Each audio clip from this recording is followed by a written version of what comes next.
Olá pessoal, bem-vindos ao canal. Hoje vou contar uma história que pode muito bem mudar a maneira como vocês veem a arte moderna, ou qualquer parede decorada, na verdade. Se gostarem do vídeo, não esqueçam de deixar o like, se inscrever no canal e ativar o sininho para não perderem nenhuma história. Vamos lá? Bom, a história começa comigo e meu marido, Fábio, vivendo nossa vida pacata em uma casinha charmosa, perto do centro da cidade. Fábio é o tipo de artista que as pessoas chamam de visionário ou inovador. Eu prefiro chamá-lo de o homem que joga tinta na tela e convence os ricos a pagar uma fortuna por isso. Sim, ele faz essas telas gigantes, estilo Jackson Pollock, que você jura que foram feitas durante um ataque epiléptico de tanto que a tinta é jogada sem sentido. É claro, ele alega que cada respingo, cada gota e cada borrão são cuidadosamente planejados para evocar emoções profundas. É uma representação visceral das emoções humanas conflitantes. Ele diz com aquele tom pretensioso que só artistas e sommeliers conseguem ter. Honestamente, acho que a única emoção que ele provoca é a confusão, misturada com um leve arrependimento de quem pagou 3.000 por um pedaço de lona com respingos. Agora, Fábio tem esse estúdio grande e arejado no centro, com janelas do chão ao teto que deixam entrar a luz perfeita para refletir nos detalhes metálicos de suas obras. E enquanto ele estava fora visitando a família, eu fiquei encarregado de cuidar desse santuário de respingos e borrões. No começo eu estava até empolgado. Pensei, quão difícil pode ser? As pessoas entram, olham as pinturas, fingem entender o que estão vendo e depois jogam dinheiro para levar uma para casa. Meu trabalho era basicamente garantir que ninguém saísse com a tela errada, o que entre nós seria praticamente impossível de perceber, dado que todas parecem ter sido feitas no mesmo frenesi de jogar tinta. Fábio partiu com um beijo e "Cuida bem do meu legado, amor." Legado? Se ele se referia à coleção de potes de tinta que mais pareciam itens de um ritual de invocação, sim, eu cuidaria muito bem. Nos primeiros dias segui a rotina sem problemas. Acordava, tomava um café, algo forte para aguentar a arte, e caminhava até o estúdio. Lá, abria as portas, ajeitava as pinturas. Não que eu pudesse dizer se estavam tortas ou não, elas são um caos controlado. E esperava os compradores. Gente que chegava com aquela pose de quem entende de arte moderna, fazendo comentários como: "Ah, a textura nesta aqui realmente captura a efemeridade da existência." Efemeridade da minha paciência, isso sim. Mas tudo mudou numa noite específica. Era uma quarta-feira, eu lembro bem, porque era o dia que eu normalmente aproveitaria para assistir a uma maratona de séries enquanto o estúdio ficava vazio. Eu estava lá, sentado atrás do balcão, o olhar perdido entre os borrões de cores e formas indistintas nas telas. A monotonia foi interrompida quando meu tablet, minha única fonte de entretenimento, decidiu me trair com uma bateria fraca. "Ótimo", murmurei, "agora vou ter que encarar a arte de verdade." E foi então que eu comecei a mexer nas telas, tentando passar o tempo. Afinal, que mal poderia fazer olhar mais de perto essas explosões de tinta que as pessoas insistem em chamar de arte? Mal sabia eu que aquela noite iria mudar completamente a maneira como eu via as criações de Fábio, e talvez até a própria realidade. Então lá estava eu com o tablet desmaiado de cansaço e nada além de um estúdio cheio de telas que pareciam ter sido atacadas por um polvo com um balde de tinta.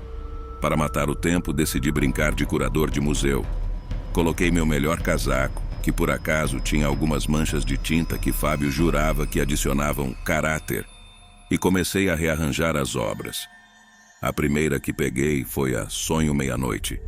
Um nome poético para uma tela que mais parecia um céu estrelado se você estivesse vendo de dentro de uma máquina de lavar em pleno ciclo de centrifugação. Com a luz do crepúsculo entrando pelas janelas, as cores realmente pareciam um pouco menos caóticas, o que é dizer muito, considerando o trabalho do Fábio.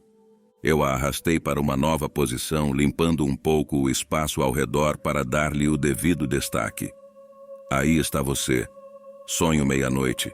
Brilhe como a estrela confusa que você é", murmurei, dando um passo para trás para admirar meu trabalho.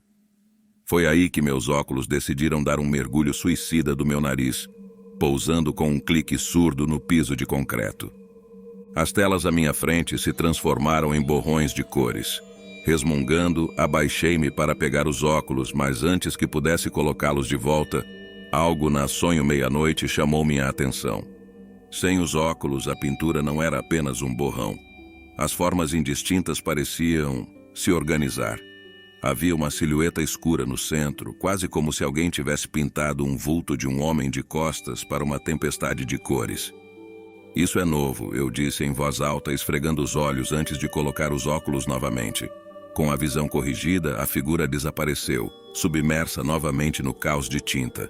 Tirei os óculos mais uma vez, recuando um passo. Lá estava ela, a silhueta clara como o dia, ou tão clara quanto algo pode ser em uma obra do Fábio. A curiosidade matou o gato, mas a satisfação trouxe-o de volta, certo? Bem, eu estava prestes a descobrir se isso se aplicava a maridos de artistas também. Deixei Sonho Meia-Noite onde estava e fui buscar outra tela, uma conhecida como Mármore Rosa. Uma peça que eu sempre achei que parecia um acidente entre diferentes tons de vermelho e rosa, como se várias lâmpadas de neon tivessem explodido. Arrastei Mármore Rosa para perto de Sonho Meia-Noite e tirei os óculos novamente. O borrão rosa e vermelho começou a se formar em algo mais sinistro. Uma mão, erguida como se estivesse manchada de sangue. Era como uma cena de um filme de terror, onde o herói descobre a verdade horrível escondida à vista de todos. Arte abstrata ou cena do crime disfarçada, comentei para mim mesmo, tentando manter o humor em uma situação que rapidamente se tornava mais bizarra do que eu poderia imaginar. Armado com nada mais do que uma crescente sensação de inquietação e uma curiosidade mórbida, decidi fazer mais alguns testes.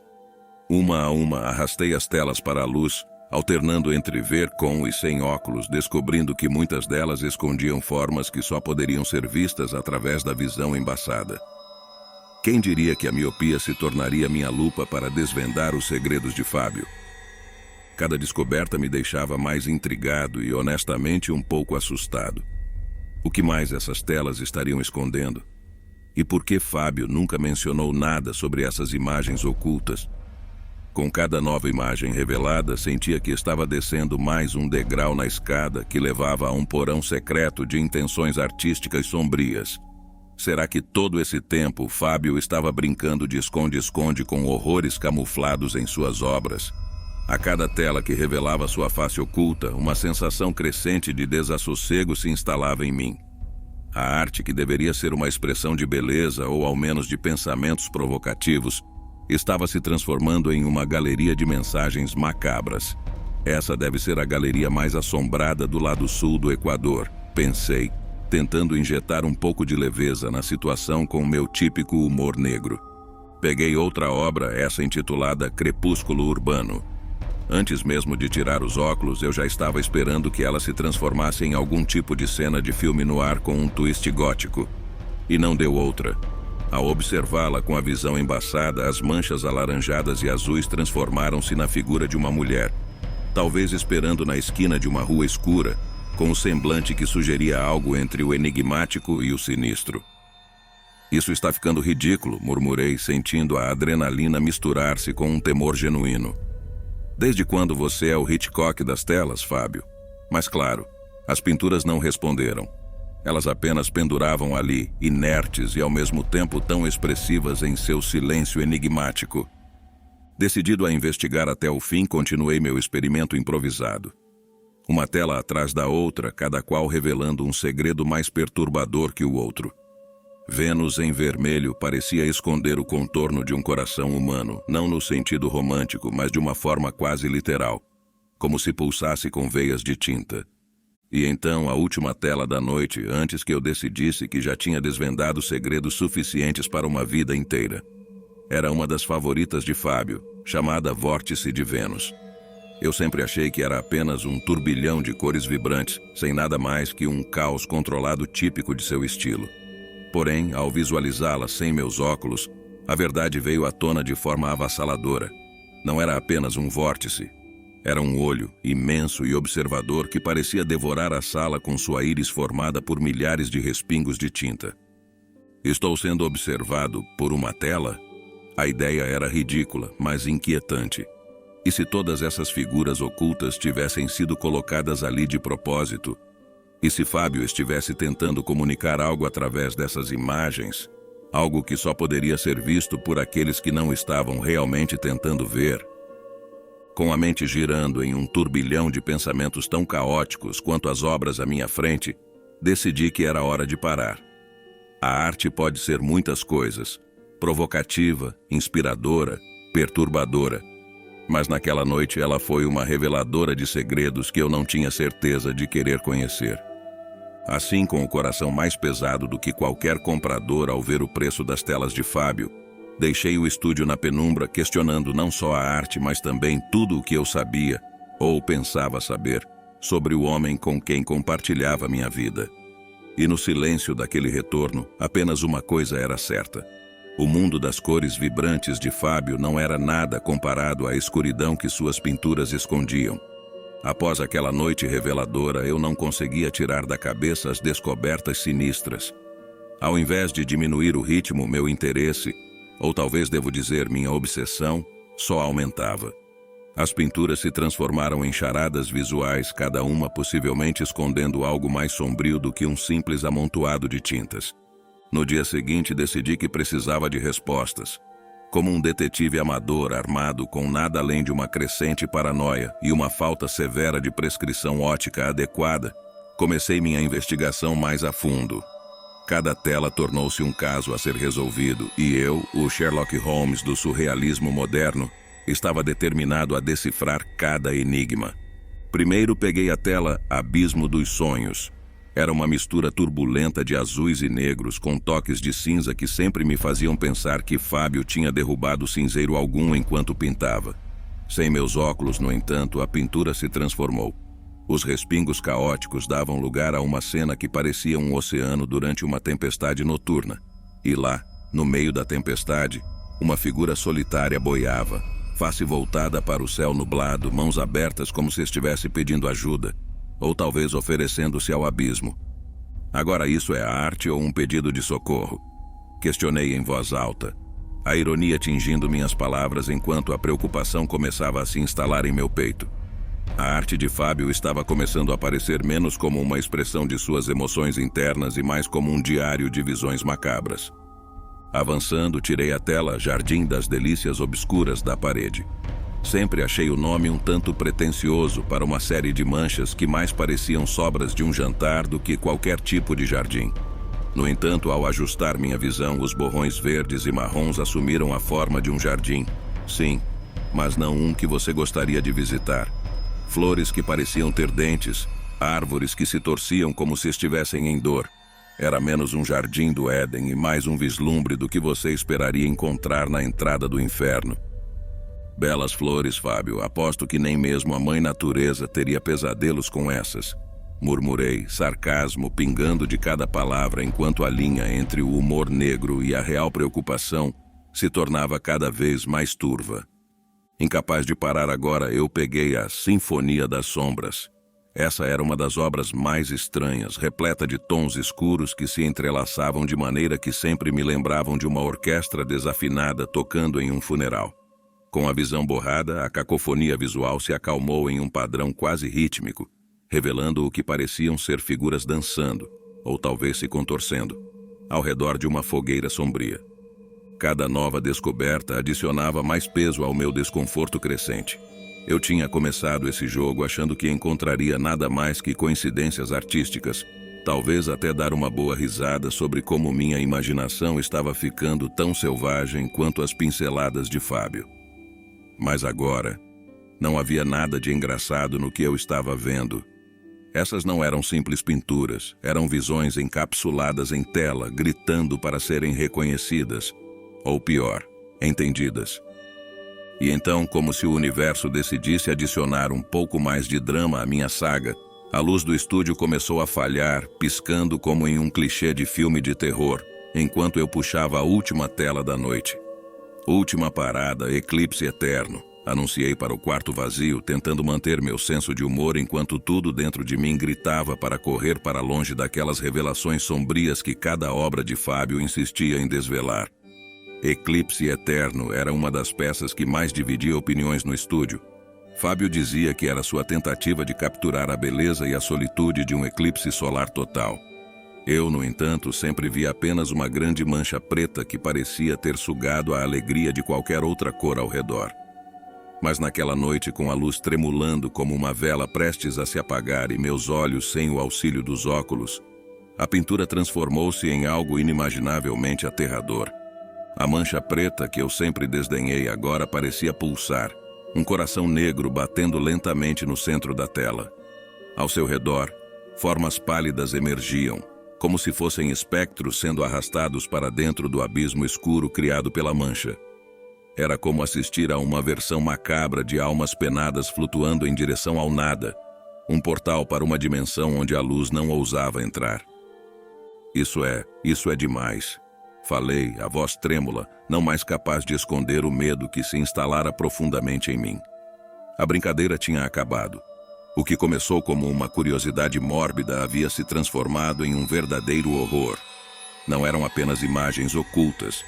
Parecia que Fábio havia tecido um véu sombrio sobre realidades que talvez devessem ter permanecido ocultas.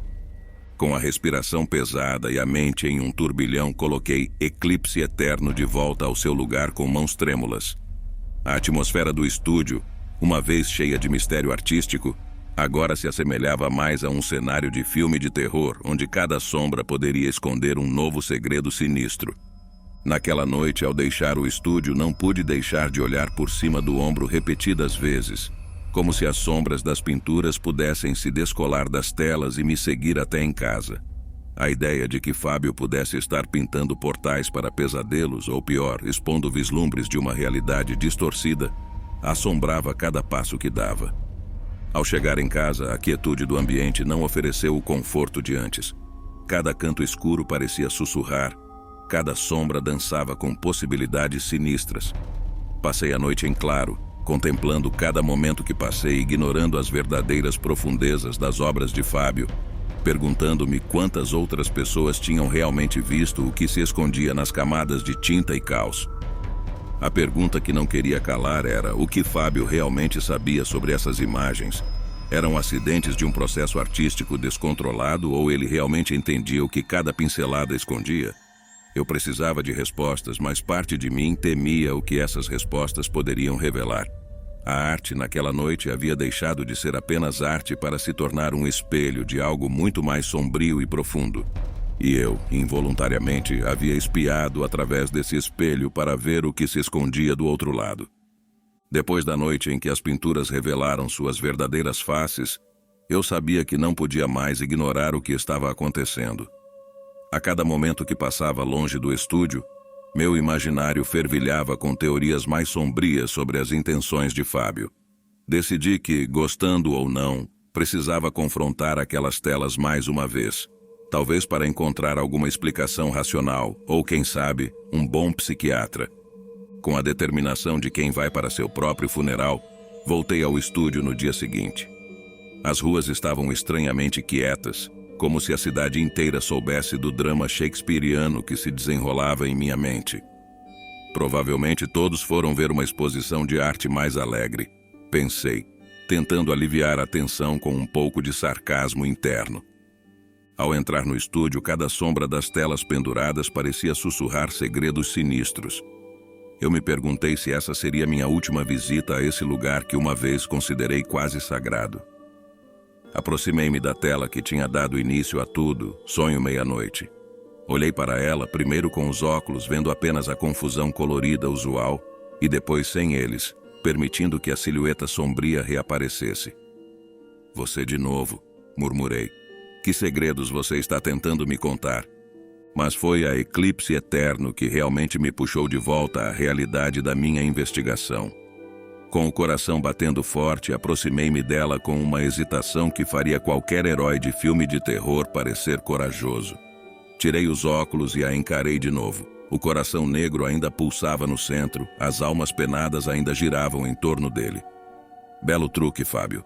Você deveria considerar uma carreira em filmes de horror, falei alto, meio que esperando que a tela respondesse. Resolvi então confrontar a última das telas, uma que ainda estava inacabada e que eu havia deixado de lado na noite anterior, temendo o que poderia encontrar. Chamava-se Véu da Noite, e eu nunca tinha prestado muita atenção nela. Sempre achei que Fábio estava apenas tentando se livrar de tintas extras. Ao aproximar-me dela sem meus óculos, o que vi me fez gelar o sangue. Não era apenas uma mancha ou uma silhueta. Era uma figura feminina deitada no chão, envolta em sombras que mais pareciam sangue coagulado. E a semelhança comigo era inegável. Meu estômago revirou e por um momento pensei que iria desmaiar.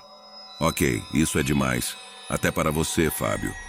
Eu recuei, tropeçando em minha própria respiração pesada. Isso é arte ou uma ameaça? Questionei o silêncio, esperando, talvez irracionalmente, por uma resposta. A ideia de que Fábio pudesse estar pintando premonições, ou pior, planejando algo terrível, era mais do que eu podia suportar. Fui dominado por uma mistura de medo e raiva. Como meu marido, o homem que eu amava, poderia criar algo tão macabro e perturbadoramente pessoal? A dúvida e o terror se entrelaçaram em meu peito como as cores sombrias nas telas de Fábio. Num impulso, decidi que precisava sair dali. Não queria mais enfrentar aquelas imagens, nem esperar Fábio retornar para perguntar o que diabos estava acontecendo. Peguei meu telefone, chamei um carro e deixei o estúdio, e suas revelações sombrias para trás. Enquanto o carro se afastava, olhei para trás, para o estúdio que tinha sido meu refúgio, e agora parecia mais uma câmara de horrores. Adeus, e boa sorte com sua próxima vernissagem, Fábio. Falei, não sabendo se estava mais assustado com as pinturas ou com o que elas poderiam realmente significar. A viagem até a casa de um amigo foi um borrão de pensamentos desconexos e medo palpável. Ao chegar, mal consegui formular uma explicação coerente para minha aparição repentina e minha necessidade urgente de um sofá para a noite. Naquela noite, enquanto tentava dormir no sofá do meu amigo, cada sombra parecia se mover furtivamente. Cada ruído da casa parecia anunciar a chegada de algum terror. O sono foi fugaz e cheio de pesadelos, nos quais as pinturas ganhavam vida e Fábio se transformava em um maestro sombrio, dirigindo uma orquestra de horrores. A manhã trouxe luz, mas nenhuma clareza. Meu telefone vibrava constantemente com chamadas de Fábio, mas eu não tinha coragem de atender. O que eu diria? Oi, querido, por acaso você está tentando me dizer algo com suas pinturas de pesadelos e premonições? Cada vibração do telefone era como um lembrete das imagens que eu tinha visto pulsando em minha mente com a mesma insistência daquele coração negro na tela Eclipse Eterno. Os dias seguintes foram um emaranhado de dúvidas e medos. Evitei o estúdio, evitei as ligações de Fábio, evitei qualquer coisa que pudesse me levar de volta àquela espiral de terror artístico. Em vez disso, passei horas na internet pesquisando tudo sobre imagens ocultas na arte, sobre mensagens subliminares e símbolos escondidos. Mas nada do que encontrei se comparava à realidade das pinturas de Fábio. Aquelas criações que pareciam tanto uma expressão de uma mente perturbada quanto uma janela para algo inimaginavelmente sombrio. Finalmente, depois de muita hesitação, decidi que precisava de respostas diretamente da fonte. Peguei meu telefone e encarei o nome de Fábio na tela por um longo minuto e então, com um suspiro que carregava todo o peso da situação, atendi uma de suas chamadas. Fábio, comecei, minha voz trêmula. Precisamos conversar sobre suas pinturas. Houve uma pausa do outro lado da linha. Então, com uma calma que só aumentou minha ansiedade, ele respondeu. Claro, meu amor. Vamos conversar. O encontro foi marcado para o dia seguinte no estúdio. Enquanto me preparava para enfrentar novamente aquele lugar e suas obras perturbadoras, eu não sabia o que esperar. Seria uma explicação lógica, um mal-entendido artístico? Ou seria o prelúdio de uma revelação ainda mais sombria? De uma coisa eu tinha certeza, aquela conversa não seria apenas sobre arte. Seria sobre descobrir o que realmente se escondia nas profundezas daquelas telas e, talvez mais importante, no coração e na mente do homem que eu pensava conhecer tão bem. Cheguei ao estúdio na manhã seguinte com o estômago embrulhado em nós. Uma mistura de ansiedade e medo pulsando nas minhas veias como a tinta nas telas de Fábio. O lugar estava silencioso, quase solene, como se as próprias paredes estivessem esperando para ver o desfecho desse drama. Bem-vindo ao episódio final de As pinturas psicóticas do meu marido. Murmurei para mim mesmo, tentando injetar um pouco de leveza em uma situação que parecia cada vez mais um roteiro descartado de um thriller psicológico. Fábio estava lá de pé no meio do estúdio, cercado por suas criações controversas. Ele parecia calmo, quase sereno, o que só serviu para aumentar minha tensão.